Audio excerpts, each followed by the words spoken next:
Hello, everybody. I want to say thank you for coming out and standing up for the environment, standing up for water, standing against corporations and what they do to our landscapes, what they do to our groundwater and surface water. I want to see if I can, this little phone would play some words loud enough, because I'd rather listen to an old friend of mine or an old friend of ours if this will work. So if it don't, I'll continue talking, but we'll see what this is loud enough.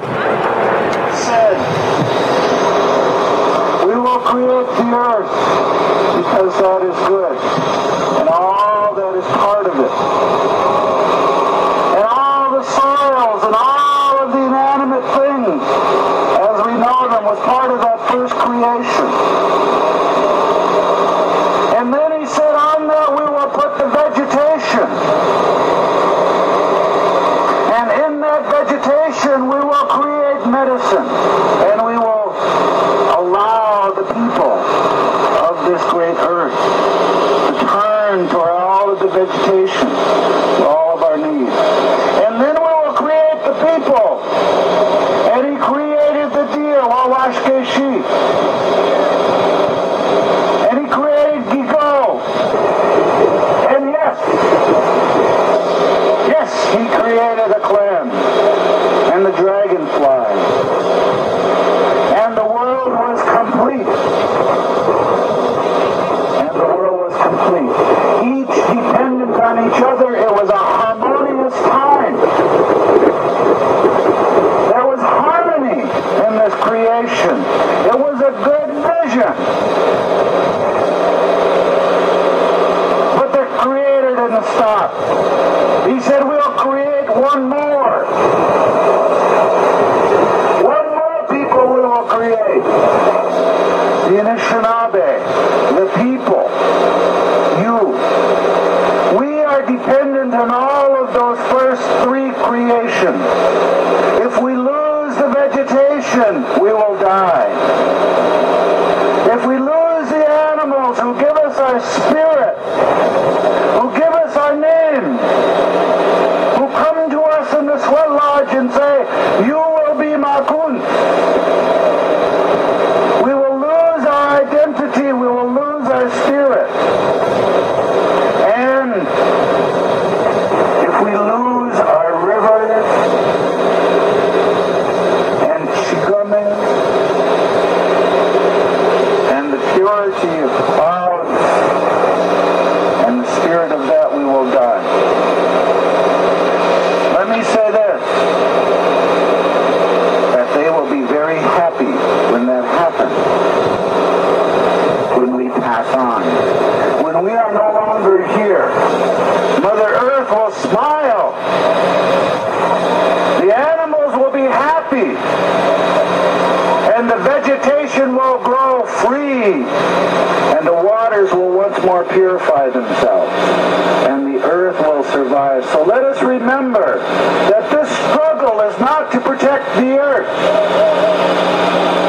The earth can protect itself.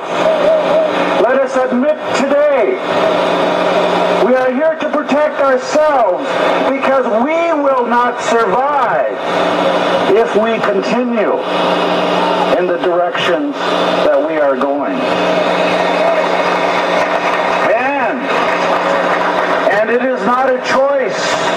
There are no more choices. No more choices to be made. Where to divert this river. Where to build this dam. We are beyond choices now. We are in a crisis situation. Not because the earth will die. The earth will be happy. Because someday our children are going to rise up. They're going to say, where were you? Where were you when you poisoned my river?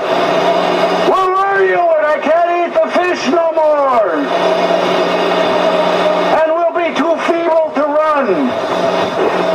We're running out of time because our children will get strong before they get weak. Before their memories go because of the mercury pollution ocean and these rivers, they will remember who sat idly by. They will remember that. And as we poison their bodies, and as we poison their minds, they will turn on us. And we will not have a happy old age. The seventh generation is something of a good philosophy, but we must not forget this generation.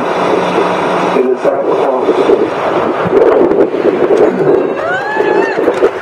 That was Walt Bresette, and it sounds like he could have gave that speech yesterday, but he gave that a long time ago.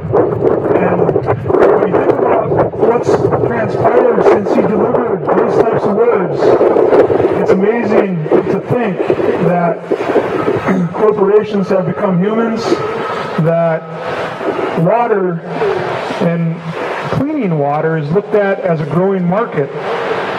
Because obviously cleaning water has the implication or the foundation that you have to dirty water first. And it's just a really interesting thing to me that long before Idle No More came about, there was an elder up north a decade ago talking about not sitting idly by. And I think to myself, the women up in Canada were probably visited by some of the same spirit helpers that old Makoons Bresette was visited by.